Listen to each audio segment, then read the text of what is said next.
ప్రభువైన యేసుక్రీస్తు నామంలో ప్రతి ఒక్కరికి పేరు పేరున నా వందనాలు తెలియజేస్తా ఉన్నానండి. ఈరోజు దేవుని వాగ్దానం యెషయా గ్రంథము 43వ అధ్యాయము 1వ వచనము. ఇశ్రాయేలు నిన్ను నిర్మించిన నాడు ఇలాగు సెలవిచ్చుచున్నాడు, నేను నిన్ను విమోచించి ఉన్నాను, భయపడకుము, పేరు పెట్టి నిన్ను పిలిచియున్నాను, నీవు నా సొత్తు. హల్లెలూయా.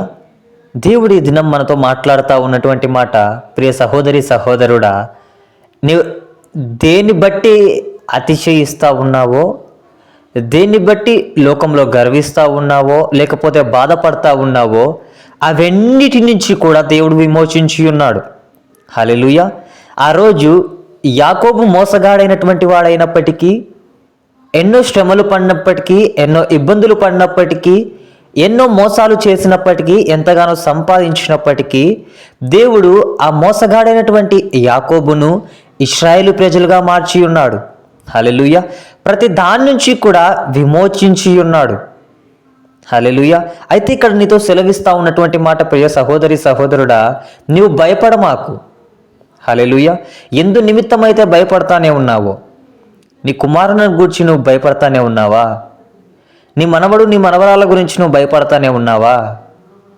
అయ్యా, రేపు పొద్దున నాకు ఆస్తి లేదే, అంతస్తు లేదే, నన్ను ఎవరు చూసుకుంటారు? ముదిమి వచ్చే వరకు నన్ను ఎవరు దగ్గరికి తీరుస్తారు? నా దగ్గర డబ్బు లేదే, నా కొడుకు నా కూతురు పట్టించుకుంటారా అనేసి నువ్వు ఆలోచన చేస్తూ ఉన్నావేమో. అయితే అవన్నిటిని బట్టి కూడా విమోచించి ఉన్నాడు, భయపడమాకు. హల్లెలూయా.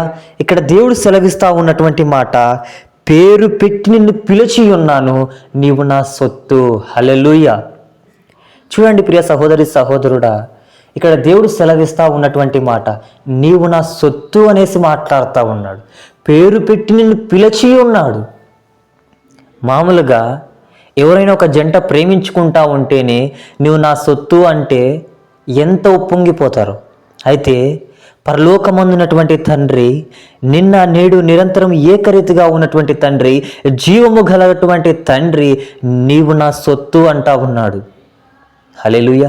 ఈరోజు నువ్వు నమ్మి విశ్వసించినట్లయితే, నీ అవసరం ఏదైతే ఉందో, నీ అక్రత ఏదైతే ఉందో, నీ బాధ ఏదైతే ఉందో, అన్నీ కూడా ఆయన సొత్తుగా మార్చబడతా ఉన్నాయి.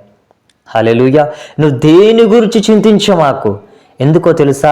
నీవు ఆయన సొత్తు అయి ఉన్నావు. ఈరోజు లోకంలో ప్రేమించుకున్నటువంటి వారు నీవు నా సొత్తు అన్నటువంటి వెంటనే ఎన్ని చేసి పెడతా ఉంటారో, ఏమేమి వాళ్ళని మెప్పించడం కోసం ఏవేవో తపన పొందుతానే ఉంటారు. అయితే నీ పరలోకపు తండ్రి నిన్ను పేరు పెట్టి పిలిచి ఉన్నాడు. నీవు ఆయన సొత్తుగా మార్చబడి ఈరోజు దేవుని సన్నిధిలో మోకరిస్తావా? అయితే ఏ భయము చేతైతే నువ్వు కృంగిపోతా ఉన్నావో, ఆ భయం దేవుడు విడిపించబోతా ఉన్నాడు. హల్లెలూయా. నువ్వు నమ్మి విశ్వసించినట్లయితే ప్రార్థనలో ఏకీభవించు. ప్రార్థన. మిక్కిలి ప్రేమ కలిగిన దేవానికి స్తోత్రాలయ్యా. ఎంత మంచి దేవుడవు, ఎంత గొప్ప దేవుడవు నైనా. అయ్యా యేసయ్యా, మరి నైనా తండ్రి, నీవు నా సొత్తు అనేసి మాట్లాడుతూ ఉన్నారు. పేరు పెట్టి పిలిచి ఉన్నానంటున్నావు ప్రభువా. భయపడమాకు అనేసి నీ వాక్యం ద్వారా సెలవిచ్చి ఉంటున్నావు నైనా తండ్రి. ఇన్ని రోజులు మేము భయపడుతూ నా ప్రభు ఎవరు లేరు అనేసి మేము అనుకున్నామేమో. అయ్యా, మమ్మల్ని క్షమించమని, మమ్మల్ని జ్ఞాపకం చేసుకోమని యేసుక్రీస్తు నామంలో అడిగి వేడుకుంటున్నాను తండ్రి. ఆమేన్.